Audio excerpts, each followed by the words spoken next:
นางขาวครองร่างโตงามไม่ขาวไม่ดำโอหมกกิดงอกตั้งใจไปฝากใครผิวงอกสีแดงสดสีตัดกันที่ผิวที่เขาลำยองอยากขอจองรักใครช่วยเก็บงอกให้น้องเอาไม้ตามไว้แก้วใจที่ชายจะช่วยแบ่งเบาถ้าไม่มีคนคุยที่อาสาที่จะมานั่งเฝ้าถ้าไม่มีคนขายที่นี่น้องก็พ่อค้าเก่าที่จะคอยขายและคอยฟังให้นวลลงยาวคอยเอาฝาก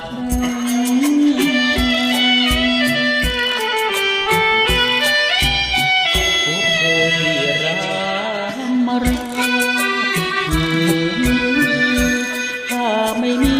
เจ้าของที่นี้ขอทองที่ขอจองแก้มแดงถ้าทุกทีที่นี้จะมาขอแต่ง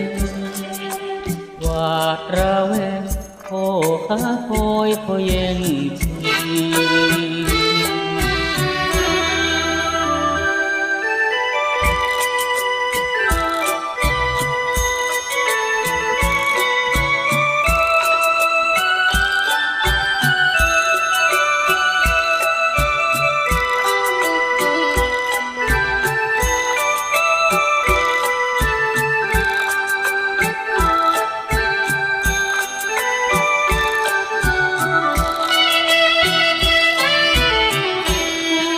ไม่มี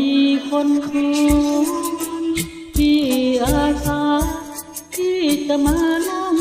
เฝ้าถ้าไม่มี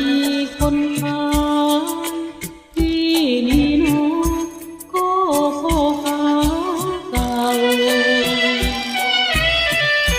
ที่จะคอยขายและคอยเฝ้าให้นวลลงยาวคอยเอาฝากแบ่ง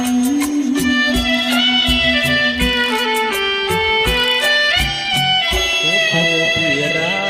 กมารักถ้าไม่มีเจ้าของที่นี้ขอทอง